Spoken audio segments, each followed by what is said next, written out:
Yan, ang putik, putik, putik. Putik na daan. Putik pa rin. Walang kamatayang putik.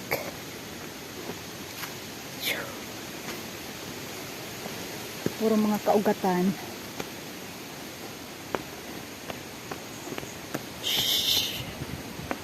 Yun na yung mga kasama namin. Isa namin nakapaan na. Dahil puro putik ng kanyang chinelas.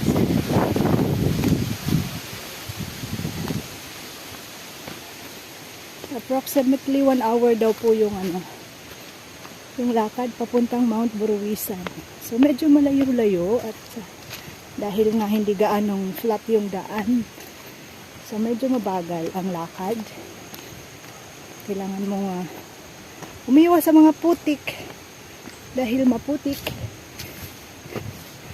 But sulit siya pag nature lover ka, super sulit. Dahil makita mo naman yan, oh. Puro puno, banana, coconut. If you are nature lover, talagang masusulit mo dito dahil ang ganda. Ang ganda ng tanawin. Yun nga lang. Medyo mahirap yung daan. Pero hindi naman ganun kahirap. Kaya pa yung malakarin. So, walang maraming masyadong bitbit dahil maraming bitbit mas mahirap. Light lang. Light lang ang ating mga dala-dala.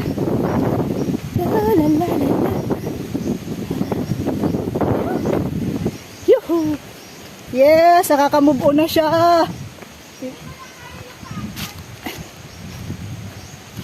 Naka-move on na yung isa, guys. Medyo nahirapan lang siya doon sa una kasing arangkada is paakyat. Dalawang medyo matarik na paakyat. Pero after that, medyo flat na yung mga daan.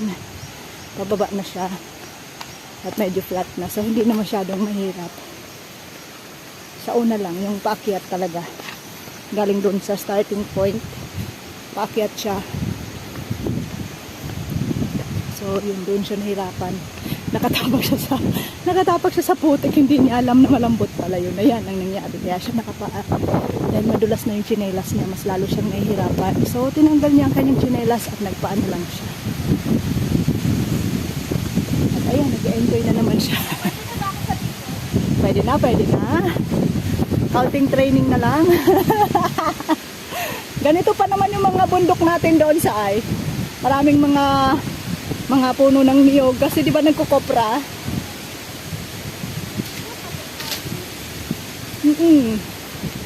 Kami noon pag nagkukopra iniipon namin yung sige dito lang diretso lang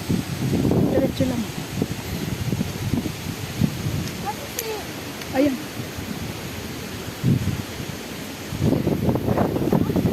sige diretsuhin mo lang yung daan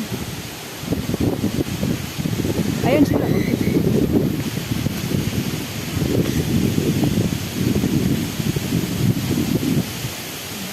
at nakapaan na siya nag-enjoy na siya nahirapan lang talaga siya doon sa pag-akyat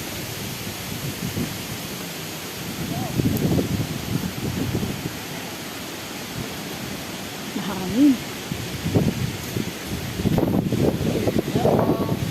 hi kuya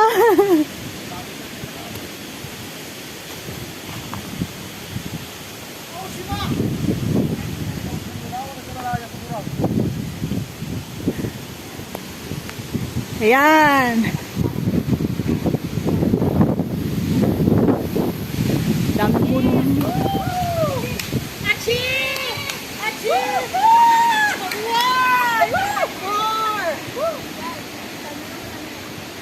Lakas ka.